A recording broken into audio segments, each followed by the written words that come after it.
Right welcome back to special episode. మరి ఏపీకి సంబంధించిన పీఆర్సీకి సంబంధించిన అంశాన్ని ఇప్పుడు మనం చర్చించబోతున్నాం. మరి పీఆర్సీకి సంబంధించి ఒక రిపోర్టును మరి ఇంతవరకు మరి బయటికి బహిర్గతం చేయలేదంటూ కూడా మరి ఈ యొక్క ఉద్యోగస్తులు ఆందోళన చెందుతున్నారు. అదేవిధంగా ఫిట్మెంట్ గురించి కానీ ఇతర అంశాలకు ఆ యొక్క అంశాలతో కానీ మరి చర్చలు జరిపి మరి వీటికి సంబంధించి ఒక పూర్తి స్థాయిలో నివేదిక మరి రప్పించాలని బయటికి తెప్పించాలని మరి ఉద్యోగస్తుల ఆ యొక్క సంఘాల నాయకులు కూడా కోరుతున్నారు. దీని మీద చర్చలు కూడా కొనసాగుతున్నాయి ఇప్పటికీ. మరి దీనికి సంబంధించి AP government employees association Visakhapatnam జిల్లాకు సంబంధించిన బాధ్యులు మహమ్మద్ ఫసీయుద్దీన్ మనతో పాటు మాట్లాడేందుకు జూమ్లో సిద్ధంగా ఉన్నారు. వారిని ఇన్వైట్ చేద్దాం. మహమ్మద్ ఫసీయుద్దీన్ గారు నమస్తే, welcome to the show sir. నమస్కారం అండి. రైట్, ఫసీయుద్దీన్ గారు చెప్పండి, మరి ఏపీ పీఆర్సీకి సంబంధించిన మరి పూర్వాపరాలు ఎలా ఉన్నాయి, తాజా సమాచారం ఎలా ఉంది? ప్రభుత్వం పిఆర్సీ కమిషన్ రిపోర్ట్ ని బహిర్గతం చేయకుండా నాంచి రిపోర్ట్ చేతికి ఇవ్వకుండా చాలా కాలం కాలయాపన చేసి 2018లో ఇవ్వాల్సినటువంటి పిఆర్సీ రిపోర్ట్ ని ఇప్పటి వరకు కూడా ఇవ్వకుండా ఆశ్చర్యం చేసి ఈ కాలయాపన చేసి ఆర్థికంగా లబ్ధి పొందాల్సినటువంటి ఉద్యోగులకు నిరాశ నిస్పృహ కలిగించింది. ముఖ్యంగా పిఆర్సీ కమిషన్ ఇచ్చినటువంటి రిపోర్టు సారాంశాలు కూడాను ఇతమిద్దంగా లేవు. ఉద్యోగులకు ఏమాత్రం సాటిస్ఫాక్షన్ లేకుండా ఇచ్చినటువంటి సందర్భం. 14.29% ఫిట్మెంట్ ను ఫిక్స్ చేస్తామని ప్రభుత్వం అంటుంది. పిఆర్సీ రిపోర్ట్ 14.29%తో సర్దుబాటు చేసుకోండి అని రిపోర్ట్ ఇచ్చిందని ప్రభుత్వం వారు చెప్తున్నారు. కానీ 27% మధ్యంత భృతిగా ఆల్రెడీ ఉద్యోగులు తీసుకుంటున్నారు. ప్రభుత్వం ఇంటర్మ్ రిలీఫ్ గా గ్రాంట్ చేసింది. ఇప్పుడు కనీసం ఇంటర్మ్ రిలీఫ్ కాకుండా దాంట్లో తగ్గించి 14.29% తగ్గించడం అంటే చాలా వరకు ఆర్థికంగా ఉద్యోగులు నష్టపోవడానికి ఆస్కారం ఉంది. అంటే ఇప్పుడు ఉన్నటువంటి 27% నుండి కనుక తగ్గిస్తే 12.71% నష్టం జరుగుతుంది ఉద్యోగులకు. ప్రభుత్వం చెప్తున్నటువంటి లెక్కలు ఏంటంటే ఫిట్మెంట్ 1% కనుక పెరిగితే 400 కోట్లు ప్రభుత్వంపై భారం పడుతుందని తప్పుడు లెక్కలు చెప్తున్నారు. అది నిజం కాదు. ఇంటర్మ్ రిలీఫ్ ఆల్రెడీ 27% ఇస్తున్నారు. 4% కలిపితే 31% అవుతుంది. ఇది చీఫ్ సెక్రటరీ గారు ఏం చెప్తున్నారంటే దీనికి 400 కోట్లు 1% పెంచితే 400 కోట్లు పెరుగుతుంది అంటున్నారు. ఈ లెక్కలు కరెక్ట్ కాదు. అంటే అంటే ఫసీయుద్దీన్ గారు, మరి పే రివిజన్ కమిటీ అంటూ ఒక కమిటీ ఉంటుంది కదా, మరి కమిటీ ఇచ్చిన లెక్కల మీరు చెప్పేది, లేకపోతే ఒకవేళ బయట విన్న లెక్క అంటారు మీరు చెప్పేది? ఫిట్మెంట్ సంబంధించి 1% పెంచితే 400 కోట్లు ఇట్లా పడుతుందని కమిటీ ఇచ్చిన రిపోర్ట్ బేస్ చేసుకొని ప్రభుత్వం వాళ్ళు చెప్తున్నారు. కానీ ఆ లెక్కలు కరెక్ట్ కాదని మేము అంటున్నాం. 29 నెలలకు 27% ప్రకారం ఇంటర్మ్ రిలీఫ్ లెక్కేసుకుంటే 15,839 కోట్లు ఇంతవరకు ఉద్యోగులు తీసుకున్నారు ప్రభుత్వం 29 నెలలకు. ఇప్పుడు నెలకు 546 కోట్లు లెక్కన 29 నెలలకు లెక్కలేసుకుంటే 15,834 కోట్లు మాత్రం ప్రజలు అందుకున్నారు. అంటే ఉద్యోగస్తులు 1% ఫిట్మెంట్ కనుక పెంచితే 20 కోట్లు మాత్రమే భారం పడుతుంది ప్రభుత్వం మీద. ఆ రకంగా 4% పెంచి 31% ఇచ్చిన 808 కోట్లు మాత్రమే ఉమ్, ప్రభుత్వానికి భారం పడుతుంది. ఓకే. ఇ- ఇవి ప్రభుత్వం ఏం చేస్తుందంటే ఉమ్, ఖజానా లూటీ అవుతుంది, ఉమ్, ఉద్యోగాలకు ఉద్యోగులకు శాలరీస్ ఇవ్వడానికి సరిపోవట్లేదని ఉమ్, ఒక తప్పుడు లెక్కలతో ప్రజల్ని మభ్యపెట్టే ప్రయత్నం చేస్తున్నారు అన్నమాట. ఉమ్, ఇందులో ఇది ఫిట్మెంట్ లెక్కల్లో ఈ విధంగా నష్టం జరిగితే ఉమ్, హెచ్ఆర్ఏలో చాలా నష్టం జరుగుతూ ఉంది. ఓకే. హెచ్ఆర్ఏ ఇప్పటి వరకు 10%, 20%, 30% ఉద్యోగులకు ఇస్తున్నారు. ఉమ్, కానీ సెక్రటేరియట్ లెవెల్ మరియు హెచ్ఓడి లెవెల్లో 30% తీసుకుంటున్నారు ఉద్యోగులు. ఉమ్, ఇప్పుడు కొత్తగా ఇచ్చినటువంటి పే రీజన్ కమిషన్ యొక్క రిపోర్టు లీక్ ఏం చెప్తుందంటే ఉమ్, 5 లక్షల నుండి 50 లక్షల జనాభా ఉన్న చోట ఉమ్, 16% మాత్రమే హెచ్ఆర్ఏ ఇవ్వమంటుంది. ఉమ్, అదేవిధంగా 5 లక్షల లోపు ఉన్న నగరాలు ఏవైతే ఉంటాయో ఉమ్, 6% హెచ్ఆర్ఏ ఇవ్వమని చెప్తున్నారు. ఓకే.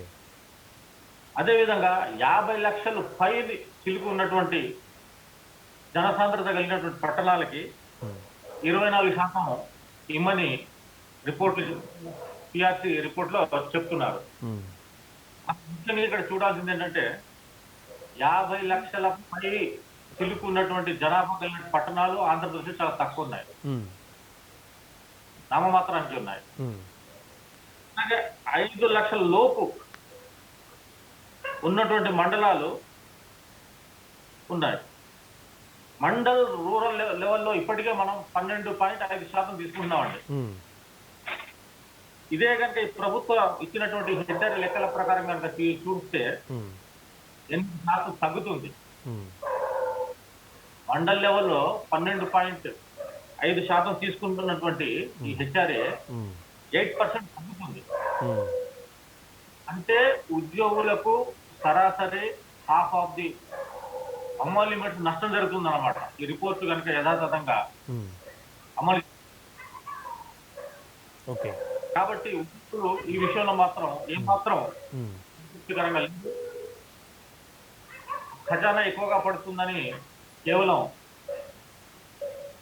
మరి ప్రజల మీద దుమ్మెత్తిపోయడానికి, ఉద్యోగుల మీద దుమ్మెత్తిపోయడానికి ప్రజలకు ఒక అవకాశం కల్పించిన వారు అవుతున్నారని మేము ఆంధ్రప్రదేశ్ ప్రభుత్వ ఉద్యోగుల సంఘం మా నాయకులు కేఆర్ సూర్యనారాయణ గారు, ఆస్కర్ రావు గారు జాయింట్ స్టాఫ్ మీటింగ్ లో ఈ విషయం మీద సుదీర్ఘంగా చర్చించడం జరిగింది. ప్రభుత్వ పాలక వర్గాలు వారు ప్రతిసారి కూడాను ప్రభుత్వం పైన ఈ యొక్క పిఆర్సి అమలు గురించి, ఉద్యోగులకు రావాల్సిన రాయితీల గురించి నిరంతరంగా పోరాటం చేస్తూనే ఉన్నారు. Okay, right. ఫసీద్దీన్ గారు, మరి ఇప్పుడు దీనికి సంబంధించి ఉద్యోగ సంఘాల యొక్క అభిప్రాయం చెప్పడం జరిగింది. మరి ఉద్యోగ సంఘాలలో ఉండే సభ్యులుగా ఉండే మరి ఉద్యోగులు ఏమంటున్నారు? మరి 2 సంఘాలు, ఏపీ ఎన్జిఓ సంఘాలు, అమరావతి సంఘాలు అని 2 సంఘాలు, ఓకే. వీళ్ళిద్దరు కూడుకొని ఉమ్, ప్రభుత్వంతో ఒక రాజీకి వచ్చి ఉమ్, ఉద్యమాన్ని విరమించుకున్నారు. ఉమ్, ప్రజలతో, ఉద్యోగులతో చర్చించకుండా, ఉమ్, ఇతర సంఘాలతో చర్చించకుండా ఉమ్, ఉద్యమాన్ని విరమించుకొని ఇప్పుడు రాయితీలు అందకపోయేసరికి వాళ్ళు ఒక కన్ఫ్యూజన్ లో పడ్డారు. ఏం చేయాలో అర్థం కాల. ఓకే. ప్రభుత్వాన్ని నమ్మారు, ఉమ్, సమ్మెను విరమించమన్నారు, ఉమ్, ఉద్యోగులతో సమ్మెను విరమింపజేశారు. ఉమ్, విరమింపజేసిన తర్వాత రిపోర్ట్ ఏమో సగానికి సగం నష్టంలో వచ్చింది. ఓకే. ఇప్పుడు ఏం చేయాలనేది వాటి తర్జన భర్జన పడ్డారు. ఉమ్, కానీ ఆంధ్రప్రదేశ్ ప్రభుత్వ ఉద్యోగుల సంఘం ఉమ్, ఒక బాధ్యత సంఘం, ఉమ్, చాలా పెద్ద మెంబర్షిప్ ఉన్నటువంటి సంఘం ఉమ్, దూకుడు విధానంతో ముందుకు వెళ్లకుండా ఉమ్, ఆచితూచి ప్రభుత్వ పరిస్థితిని అంచనా వేస్తూ రంగంలోకి దిగాలనే ఉద్దేశంతో మేము వెయిట్ చేస్తున్నాం. ఫసీద్దీన్ గారు, ఉద్యమం అంటే మరి మధ్య మార్గంగా ఒకవేళ ప్రభుత్వంతో చర్చలు చేసేందుకు మరి ఉద్యోగ సంఘాలు సిద్ధంగా లేవా? ఉద్యోగ సంఘాలు సిద్ధంగా ఉన్నాయి, కానీ ఉద్యోగ సంఘాలకి ఫిట్మెంట్ ఎంత అన్న దాని మీద బార్గెనింగ్ రావట్లా. ఓకే. ప్రభుత్వం ఉమ్, ఎంత ఫిట్మెంట్ ఇస్తుంటుంది, ఎంత ఉద్యోగులు అడుగుతున్నారు అన్న ఒక కొలికి ఒక ఒక ఒక సుహృద్భావమైన వాతావరణం, ఉమ్, ఆరోగ్యకరమైన ఒక వాతావరణాన్ని ఉమ్, సృష్టించట్లేదు. ఓకే. దీనివల్ల చట్టం ముందుకు సాగట్లా. ఉమ్, ముఖ్యమంత్రి గారితో ఇంతవరకు 13 ఉద్యోగ సంఘాలు ఉమ్. ఒకసారి కూడా భేటీ అవ్వలేదు. అంటే మరి ఇది కేవలం సజ్జల రామకృష్ణారెడ్డి గారితో ఎవరితోటి ఆల్రెడీ ఒకసారి మీ సంఘాలు ఒకసారి భేటీ అయినట్లుందండి. సజ్జల రామకృష్ణారెడ్డి గారితో సంఘాలు చాలాసార్లు భేటీ అయ్యాయి, ఉమ్, కానీ ఉమ్, నో రిజల్ట్. ఓకే. రిజల్ట్ ఫలితం ఏమి దక్కట్లేదు. ఉమ్, వాళ్ళు ఎవరి కోర్టులో ఉందంటే ముఖ్యమంత్రి గారి కోర్టులో ఉంది. ఓకే. ముఖ్యమంత్రి గారి దగ్గరికి సంఘాలను తీసుకెళ్లట్లేదు. ఉమ్, ముఖ్యమంత్రి గారి చేతిలో ఉన్నటువంటి ఉమ్, ఈ పరిష్కారం అయ్యేటువంటి సమస్యలు ఉమ్, సజ్జల రామకృష్ణారెడ్డి గారు ఉమ్, సిఎస్ గారి దగ్గర చర్చలకు వెళ్తున్నారు. ఉమ్, పాయింట్ అక్కడ ఉంది. ఉమ్, ముఖ్యమంత్రి గారి చేతిలో ఉన్నటువంటి సమస్యని వీళ్ళు తాత్సారం చేస్తున్నారు, కాలయాపన చేస్తున్నారు. ఉమ్, ఇప్పుడు ఇది 14 పిఆర్సీకి రెడీ అవ్వాల్సింది. ఉమ్. 2 పిఆర్సీలు నష్టం. రైట్. ఫసీద్దీన్ గారు, మరి అంటే ఉద్యోగ సంఘాలు డిమాండ్ చేస్తున్న ఫిట్మెంట్ ఎంత? ఉద్యోగ సంఘాలు అత్యాశకి వెళ్ళట్లేదు. ఉమ్, 35-40 మధ్య ఉంటే చాలని చెప్తున్నారు. ఓకే. ఉమ్, ఉన్నటువంటి రాష్ట్ర ఆర్థిక పరిస్థితిని ఉమ్, గత ప్రభుత్వం గత పిఆర్సీ 43% ఫిట్మెంట్ ఇచ్చింది. ఓకే. ఈవెన్ ఉమ్, 2-3% తగ్గిన ఉమ్, 35-40% మధ్యలో ఇస్తే చాలు అని ఉమ్, అత్యాశకు వెళ్లకుండా ఉమ్, ఒక ఉదార భావంతో రాష్ట్రం ఎదుర్కొంటున్నటువంటి ఉమ్, ఆర్థిక గడ్డు పరిస్థితిని దృష్టిలో పెట్టుకొని ఉమ్, ఉద్యోగులు బాధ్యతాయుతంగా నడుచుకోవాలి, ప్రభుత్వంతో ఉమ్, ప్రజలతో మమేకం అవ్వాలి, ఓకే. ప్రభుత్వ సంక్షేమ పథకం విజయవంతం చేయాలనే ఒక మంచి ఉద్దేశంతో ఉమ్, ఆంధ్రప్రదేశ్ ప్రభుత్వ ఉద్యోగుల సంఘం ప్రభుత్వంతో డి అంటే డి అనే పరిస్థితిలో వెళ్ళట్లేదు. ఉమ్, కారణం 35-40% వరకు ఇస్తే చాలా ఉద్దేశంతో మేము ఉన్నాం. ఉమ్, అన్నెసరికి 60%, 70% అని చెప్పి రైట్. మళ్ళీ ఏది జరగకుండా ఉమ్, ప్రజల్ని మధ్యలో నట్టేయడం ప్రయత్నం ఉమ్. ఆంధ్రప్రదేశ్ ప్రభుత్వ ఉద్యోగం చేయదు. రైట్ అండి. మరి ఇప్పుడు నడుస్తున్న రోజుల్లో కూడా మనం చూస్తున్నాం, మరి యొక్క ధరలు పెరిగిపోతున్నాయి, కాస్ట్ ఆఫ్ లివింగ్ కూడా పెరిగిపోతుంది. మరి వీటిని బట్టి ఏమన్నా ఒకవేళ వీళ్ళకి పెంచవలసిన జీతాలలో ఏమైనా యొక్క పెంచే అవకాశం ఉందా? అసలు ఆ కోణంలో ప్రభుత్వం ఏమైనా ఆలోచన చేస్తుందా? ప్రభుత్వం తప్పకుండా ఆలోచన చేయాల్సిందే. ఉద్యోగులు కూడా ఈ వ్యవస్థలో ఈ ప్రజల్లో ఒక భాగస్వామ్యం. ఓకే.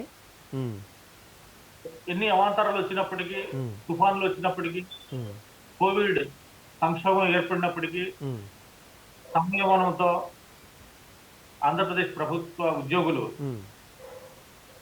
సమయాన్ని పాటించారు. ఓకే. దానికి ఉదాహరణే 28 నెలల నుండి ఇవ్వాల్సినప్పటికి కూడా మేము మాట్లాడకుండా మేము రాష్ట్ర ఆర్థిక వ్యవస్థ కొద్దిగా గడ్డు పరిస్థితులు ఉంది కాబట్టి మేము ఓపిక పట్టాం. కానీ ఈ పిఆర్సీ టైం కూడా గడువు ముగిస్తూ ఉంది. ఓకే. ఇంకో కొత్త పిఆర్సీ వేయాలి ఈ టైంకి. 11వ పిఆర్సీ నడుస్తుంది. 14వ పిఆర్సీకి ఇప్పుడు సమాయత్తం అవ్వాల్సిన పరిస్థితి. 2 పిఆర్సీలు నష్టపోయింది ఉద్యోగులు. ఓకే.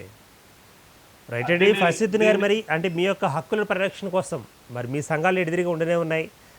మరి 2 సార్లు ఈ యొక్క పిఆర్సీ యొక్క దానికి సంబంధించిన చర్చలు కూడా మరి వేస్ట్గా ముగిశాయి అంటున్నారు. మరి ఆ యొక్క సంఘాలు ఏం చేస్తున్నారంటారు మరి దీనికి సంబంధించి? అన్నెసరిగా ఉద్యమ సమ్మెకు నోటీస్ ఇచ్చి ఉద్యోగుల్ని సమాయత్తం చేయకుండా సమ్మెలకు వెళ్ళినటువంటి 2 సంఘాలు ఉన్నాయి. ఓకే. ముందు ఉద్యోగులు సమాయత్తం చేయకుండా సమ్మె నోటీస్ ఇవ్వడం అనేది అది కరెక్ట్ కాదు. అంటే అవగాహన లోపం అంటారా, అవగాహన రాహిత్యం అంటారా దీన్ని? ఇది సరి అయిన అంచనా వేయలేకపోయారనేది మా ఉద్దేశం. ఓకే. ఈవెన్ ఏందో వాళ్ళు సమ్మె నోటీస్ ఇచ్చారు. ఉమ్, వాళ్ళకి మా మద్దతు ఎప్పుడు ఉంటుంది. కారణం ఏంటంటే సోదర సంఘం కాబట్టి. ఉమ్, ఎవరు ముందడుగు వేసినా వాళ్ళతో కలిసి పనిచేయడానికి ఆంధ్రప్రదేశ్ ప్రభుత్వ ఉద్యోగుల సంఘం కెఆర్ సూర్యనారాయణ గారి ఆధ్వర్యంలో, భాస్కర్రావు గారి వారి ఆధ్వర్యంలో ఉమ్. సిద్ధంగా ఉంది.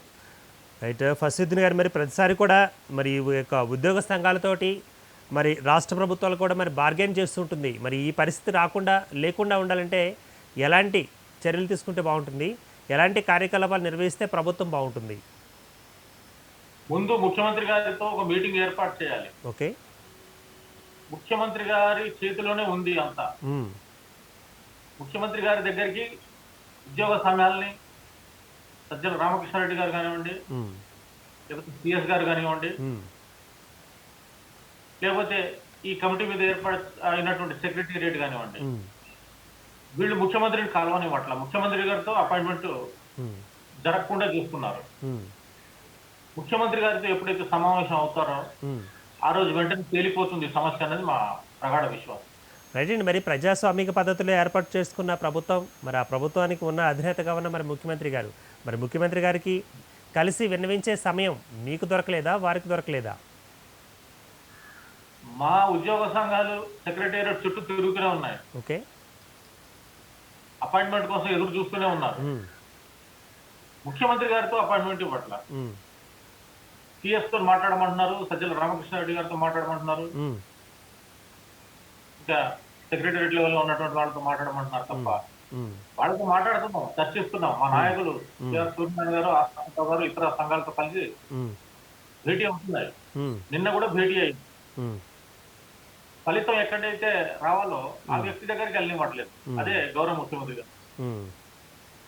అంటే మరి ఇప్పుడు అంటే కర్ర విరగకుండా పాము చావకుండా ఉంటే పరిస్థితి అది కాదు కదా. మరి ప్రభుత్వాలను నిర్వహించేది ఆ యొక్క కార్యకలాపాలు నిర్వహించేది మరి ఉద్యోగులే అనుకుంటే, ఉద్యోగులకు సంబంధించిన ఆ యొక్క సమస్యలని ప్రభుత్వాలు పట్టించుకోవాలి కదా. ప్రభుత్వం పట్టించుకోవాలి. ఉమ్, దీన్ని ఇంకా పెండింగ్ పెడితే ఏమవుతుందంటే ప్రభుత్వ ఉద్యోగుల్లో అసహనం పెరుగుతుంది. ఉమ్, ఇప్పటికే చాలా అవిశ్వాసంతో ఉన్నారు ఉద్యోగులు. ఉమ్, మనం ఈ సామాజిక మాధ్యమాల్లో చూస్తున్నాం, సోషల్ యాప్స్ లో ఓకే. ఉమ్, యాప్స్ కూడా చాలా వరకు సోషల్ మీడియాలో ఉమ్, రకరకాలైనటువంటి ఉమ్, జోకులు వేసుకుంటున్నారు. ఉమ్, ఈ ప్రభుత్వ ఆర్థిక వ్యవస్థ మీద ఉమ్, చిన్నభిన్నమైనటువంటి మరి వ్యవస్థని తూర్పారపడుతున్నారు. ఓకే. అంతవరకు రానివ్వకుండా ఉమ్, ఇంకా ఆలోచన చేస్తే ప్రభుత్వానికి చెడ్డ పేరు వస్తుంది, ఉమ్, ముఖ్యమంత్రికి చెడ్డ పేరు వస్తుంది. ఉమ్, ఇది ముఖ్యమంత్రి గారికి, ప్రభుత్వానికి అది ఏమాత్రం శ్రేయస్కరం కాదు. ఉద్యోగులు బాధ్యతాయుతమైనట్టుగా పనిచేస్తేనే ఏ ప్రభుత్వం అయినా మంచి పేరు తెచ్చుకుంటుంది. రైట్ అండి. మరి దీనికి సంబంధించి కూడా అంటే ఫస్ట్ గారు మరి లైజనింగ్ ఆఫీసర్స్ కూడా ఉండే ఉంటారు కదా. మరి లైజనింగ్ ఆఫీసర్స్ ఏం చేస్తున్నారు, ఈ యొక్క చర్చలు ఇలా కొనసాగుతూ ఉంటాయి? మరి అక్కడ ఏం జరుగుతుందో అనేది తెలియట్లేదు ఎవరికి. ఉమ్, లైసెన్సింగ్ ఆఫీసర్స్ ఉన్నారు, ఉమ్, వాళ్ళకి సెంట్రల్ గవర్నమెంట్ నుంచి డిఏలు హ్యాపీగా అందుతున్నాయి. ఓకే. ఈ స్టేట్ గవర్నమెంట్ నుంచి వచ్చే వరకు 7 డిఏలు ఆగిపోయాయి. ఉమ్, మొన్న ఈ మధ్యన 2 డిఏలు విడుదల చేశారు. ఉమ్. అలా చూసుకున్నా ఇంకా 6 డిఏలు పెండింగ్ ఉన్నాయి. అంటే ఫస్ట్ గారు ఇప్పుడు ఆగిపోయాయి అనుకుంటున్న డిఏలు ఒకవేళ భవిష్యత్తులో ఏమైనా కలిపే అవకాశం ఉందా, వచ్చే అవకాశం ఉందా మీకు ఉద్యోగులకు? డిఏలు ఎప్పటికప్పుడు ఇస్తే ఉమ్, డిఏలు కనుక లెక్క వేస్తే ఉమ్, పిఆర్సీ ఫిట్మెంట్ పెరుగుతుంది. ఉహుం, ఓకే.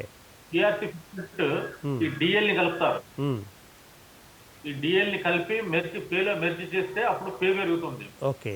ఉమ్, అప్పుడు ఫిట్మెంట్ పెరుగుతుంది. ఫిట్మెంట్ లెక్క ప్రకారంగా పే పెరుగుతుంది. ఉమ్, అలాగా జరగకుండా ఉండడం కోసం ఉమ్, కావచ్చు డిఎల్ విడుదల చేయకుండా అలాగా నానుస్తూ వస్తున్నారు. ఉమ్. అంటే ఇక్కడ నాన్చుతో వస్తుంది అంటే మీరు అనే అధికారుల, లేకపోతే ఈ యొక్క ఉద్యోగ సంఘాలకు సంబంధించిన నాయకులుగా, లేకపోతే ప్రభుత్వాల, ఎవరంటారు నాంచేది? సంఘాలు కాదు. సంఘాలు ఎప్పుడు ప్రజల పక్షంగా ఉంటాయి. ఓకే. కొంతమంది అలసత్వం ఉండొచ్చు, కొంతమంది ప్రభుత్వంతో ఒక అవినాభావ సంబంధాన్ని ఏర్పాటు చేసుకుందామని ఉండొచ్చు, కొంతమంది అగ్రెసివ్ గా వెళ్ళకూడదని కొన్ని సంఘాలు అనుకోవచ్చు. సంఘాలు ఏ సంఘమైనా ఉద్యోగుల కోసం పాటుపడుతుంది.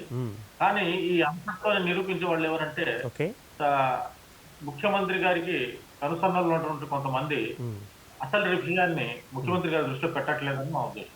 అంటే ఫస్టుద్దీన్ గారు మరి ఇక ప్రభుత్వానికి విన్నవించేది మరి ప్రభుత్వ సలహాదారులే కదా, మరి ప్రభుత్వ సలహాదారులు మరి ఈ విషయంలో సక్రమంగా దృష్టి సారించలేకపోయారు అనుకోవచ్చు అంటారా? మీరేమంటారు?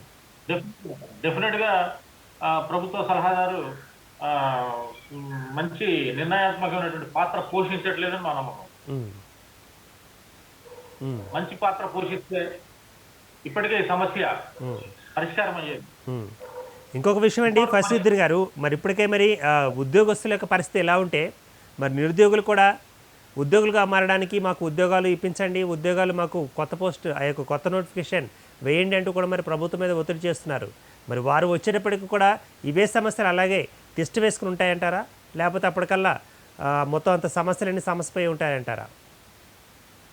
నిరుద్యోగులకు ఉద్యోగాలు ఇవ్వడంలో ఉపశమనం కలిగేది ఉద్యోగులకే. ఓకే. నిరుద్యోగుల ఉద్యోగాలు ఇస్తే ఉమ్, ప్రతి డిపార్ట్మెంట్లో కూడాను ఉద్యోగుల సంఖ్య పెరుగుతుంది. ఉమ్, ఒకవైపు నుండి ఉమ్, నెలకి కొన్ని వేల మంది రిటైర్ అవుతున్నారు, ఉమ్, రిక్రూట్మెంట్ జరగట్లేదు. ఉమ్, రిక్రూట్మెంట్ జరగకపోవడం వల్ల పని ఒత్తిడి భారం ఎవరి మీద పడుతుంది? ఉమ్, ఇప్పుడు ఉన్నటువంటి ఉద్యోగుల మీద పడుతుంది. ఉమ్, కాబట్టి ఉద్యోగాలు ఇవ్వండి, ఉమ్, రిక్రూట్మెంట్ జరపండి ఉమ్, అని మేమే అధికారులకు, ఉమ్, మా పై అధికారులకు, ముఖ్యమంత్రి గారికి ఉమ్, అందరికి వినతి పత్రాలు ఇస్తున్నాం. ఉమ్, నిరుద్యోగ సమస్యను నిర్మూలించడానికి మేము అంటున్నాం. ఉమ్, నిరుద్యోగ సమస్య నిర్మూలించడం అంటే ఉద్యోగాలు ఫిలప్ చేయడం. ఉద్యోగాలు ఫిలప్ చేయడం అంటే మాకు అండగా ఉండడం వాళ్ళు. ఓకే. ఉమ్, ఇప్పుడు ప్రతి డిపార్ట్మెంట్ లో కూడా ఉమ్, నలుగురు చేయాల్సిన పని ఒక్క వ్యక్తి చేస్తున్నాడు. ఉమ్, న్యాయశాఖలో కనీసం 5గురు చేయాల్సినటువంటి వ్యక్తులు పని ఉమ్, ఒక వ్యక్తి చేస్తున్నాడు. ఉమ్, దీనివల్ల పని భాగం జరుగుతుంది. ఉదయం 9కి వెళ్తే 9కి ఇంటికి వెళ్ళే పరిస్థితి. ఉమ్, మెడికల్ అండ్ హెల్త్ డిపార్ట్మెంట్ లో అయితే రౌండ్ ది క్లాక్ ఉమ్, చూశారు. ఉమ్, కోవిడ్-19 విషయంలో ఉమ్, ప్రథమ స్థానంలో నిల్చొని పోరాటం చేసింది um, medical and health department, um, police department, um, revenue department, um, ఇలాగ చాలా డిపార్ట్మెంట్లు రైట్. ప్రాణాలని ఫలం చేశాయి. ఉమ్, మరి వీళ్ళు ప్రజల్లో భాగస్తులే కదా, ప్రజల సంక్షేమం కోసం పనిచేస్తారు కదా. ప్రజల సంక్షేమం కోసం పనిచేశారంటే ప్రభుత్వానికి Right. ప్రతిష్టను పెంచి. ఓకే ఫస్టుద్దీన్ గారు, మరి ఇప్పుడు ప్రభుత్వాల ఏర్పాట్లో కూడా మరి మీ యొక్క ఉద్యోగుల యొక్క ఓటు అనేది మరి కీలకంగా ఉంటుంది. మరి మీకు పిఆర్సీలు కానీ ఇంటర్న్ రిలీఫ్లు కానీ లేకపోతే డిఎల్ కానీ టీఎల్ కానీ వీటిని లెక్కించేటప్పుడు మిమ్మల్ని మేము కన్నబిడ్డలా చూసుకుంటాం అని మరి ప్రభుత్వాలు చెబితేనే కదా మీరు ఓట్లు వేస్తుంది. మరి ఇప్పుడు పరిస్థితి ఎలా ఉందంటారు? మన గౌరవ ముఖ్యమంత్రి గారు ఉమ్, ఎన్నికల ముందు ఉమ్, కేసుని ఎత్తేస్తాం, ఉమ్, ప్రతి డిఏ సకాలంలో చెల్లిస్తాం, ఉమ్, రిక్రూట్మెంట్ చేస్తాం ఉమ్, అని ఇలాంటి చాలా చాలా వాగ్దానాలు చేశారు. ఓకే. అయితే అయితే అప్పటి పరిస్థితి వేరు, ఉమ్, ఇప్పటి పరిస్థితి వేరు. ఉమ్, అప్పుడు బహుశా అధికారంలోకి రావాలని వాగ్దానాలు చేస్తారు రాజకీయ నాయకులు, ఉమ్, ఆ విధంగానే వాగ్దానాలు చేసి ఉంటారు. ఉమ్, కానీ వాగ్దానాలు వారు చేసినా చేయకపోయినా ఇవి మాత్రం ఉద్యోగులకు రావాల్సినటువంటి హక్కు. ఇది ప్రజాస్వామ్యయుతంగా ప్రజలకు సేవ చేస్తున్నటువంటి ఉద్యోగులకు చూడాల్సిన బాధ్యత, ఉద్యోగుల సంక్షేమాన్ని చూడాల్సిన బాధ్యత ప్రభుత్వానిదే. రైట్ అండి. మరి ప్రభుత్వం అంటే రాబోయే కాలంలో మరి పిఆర్సీకి సంబంధించి ఎలాంటి వార్తలు చెప్తే మీరు స్వీకరిస్తారు ఉద్యోగ సంఘాలుగా? ఫిట్మెంట్ కనీసం 35 నుంచి 40% మధ్యలో ఉండాలి. ఓకే. అది గత ప్రభుత్వం 43% ఇచ్చిన దానికన్నా తక్కువే. తక్కువే ఉన్నప్పటికీ ఉద్యోగులు భరిస్తున్నారు. ఓకే. ఇది ఈ పిఆర్సి 1/7/2018 నుండి ఏరియర్స్ చెల్లించాలి. ఓకే. ఏరియర్స్ చెల్లించకుండా దాన్ని నోషనల్ లో పెట్టి ఆర్థిక వెసులుబాటు కలిగించకపోతే ఉద్యోగులు సగం శాలరీ ప్రతి నెల నష్టపోయినట్టే లెక్క. ఓకే. ఏరియర్స్ ఇస్తేనే కానీ ఉద్యోగులకు కొద్దిగా వెసులుబాటు ఉంటుంది. ఇంతకాలం వెయిట్ చేసినాం. ఓకే. ధరలు పెరుగుతున్నాయి, ధరలు పెరుగుతున్నాయి. ధరలకు అనుగుణంగా డిఏ ఇస్తున్నారు. ఆ డిఏ ఏమో మనకు రిలీజ్ చేయట్లా. ఓకే 6 డిఎల్ పెండింగ్ ఉండిపోయి ఓకే 6 నెలలకు ఒకసారి డిఏ ఇస్తారు. 6 డిఎల్ పెండింగ్ ఉండిపోయి అంటే దగ్గర మీకు 3 సంవత్సరాల నుంచి డిఎల్ లేవన్నట్లు లెక్క. ఓకే అంటే మరి గత 3 ఏళ్ల నుంచి కూడా మరి డిఏలు లేవన్న విషయం ప్రభుత్వానికి తెలియకుండా ఉండి ఉంటుందంటారా? ప్రభుత్వం తెలియకుండా ఎందుకు ఉంటుంది? తప్పకుండా ప్రభుత్వం తెలుస్తుంది. మరి మౌనం ఎందుకు ప్రకటిస్తుందంటారు? మౌనంగా ఎందుకు ఉంటుందంటారు ప్రభుత్వం?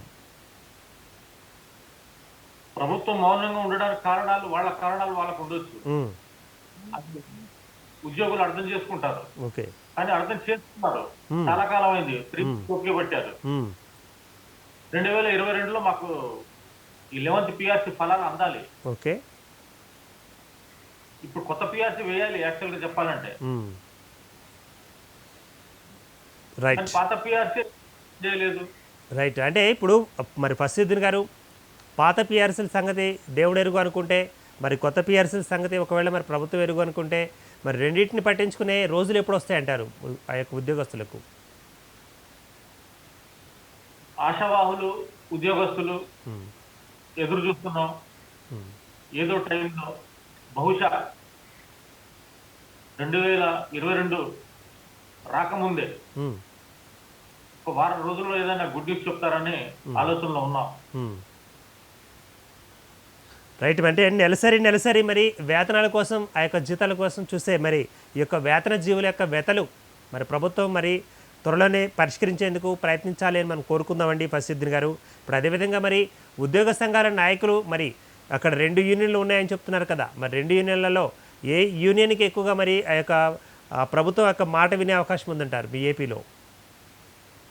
ఈ రెండు యూనియన్లు కూడాను ప్రభుత్వంతో మా సిద్ధాంతం ఒకటే. ఓకే భజన కాదు బాధ్యత. మా అసోసియేషన్ ఆంధ్రప్రదేశ్ ప్రభుత్వ ఉద్యోగుల సంఘం యొక్క నినాదం భజనతో సమస్యలు పరిష్కరింపబడవు, బాధ్యత వ్యవహరిస్తేనే ఉద్యమిస్తేనే సమస్యలు పరిష్కారం అవుతాయన్నది మా నినాదం. ప్రభుత్వంతో అంటగాగినంత వరకు ఏ పనులు సాగవు. ఈ సమస్య ఇప్పుడు మాకు ఉన్నటువంటి రాయితీలన్నీ ఉద్యమాల ద్వారా వచ్చాయి తప్ప సార్ ఇస్తారా ఎప్పుడు ఇస్తారు ఏంటి అని దేహి అంటే వచ్చినవి కావు. ఇవి ఏది కూడాను ప్రతిమలాడితే వచ్చినవి కాదు. సిఎల్స్ కావచ్చు, ఈఎల్స్ కావచ్చు, స్త్రీలకు మెటర్నిటీ లీవ్ కావచ్చు, మెడికల్ రీఎంబర్స్మెంట్ కావచ్చు, ఎల్టీసీ కావచ్చు, ఇవన్నీ కూడాను దేహి అని ప్రార్థిస్తే వచ్చినవి కావు, ఉద్యమించే.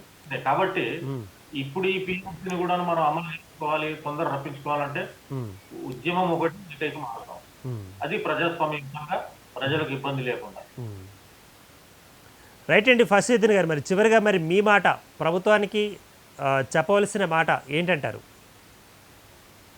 ఇంకా కాలయాపన చేసుకోకుండా, ఓకే ప్రభుత్వానికి చెడ్డ పేరు రాకుండా, మళ్ళీ ఇంకో సంక్షేమ 5 years టర్మ్స్ ఓకే ప్రజలకు సంక్షేమ ఫలాలు అందేట్టుగా ఉద్యోగుల్ని సమాయత్తం చేసుకుని ఉద్యోగుల్లో ఒక ఆర్థిక పరిపుష్టిని పెంచి ఇంకా ఇంకా కష్టపడి దూరదృష్టితో ఈ పిఆర్సీని యాజ్ ఎర్లీ యాజ్ పాసిబుల్ అమలు పరిస్తే రాబోయే రోజుల్లో ప్రభుత్వానికి మంచి పేరు వస్తుంది, ప్రజలు సంతోషపడతారు, ఉద్యోగులు కూడా ఆనందంగా ఉంటారు. రైట్ అండి ఫస్టుద్దీన్ గారు.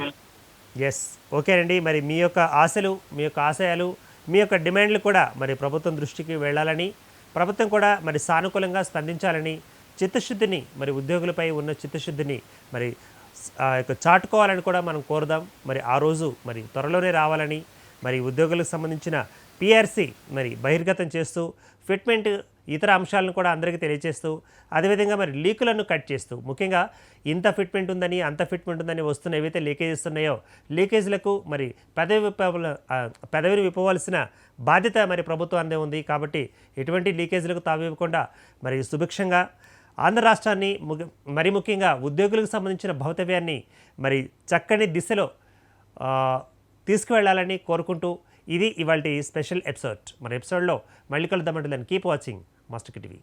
If you you like this video, please like it, share it, and for more videos, please subscribe to our channel.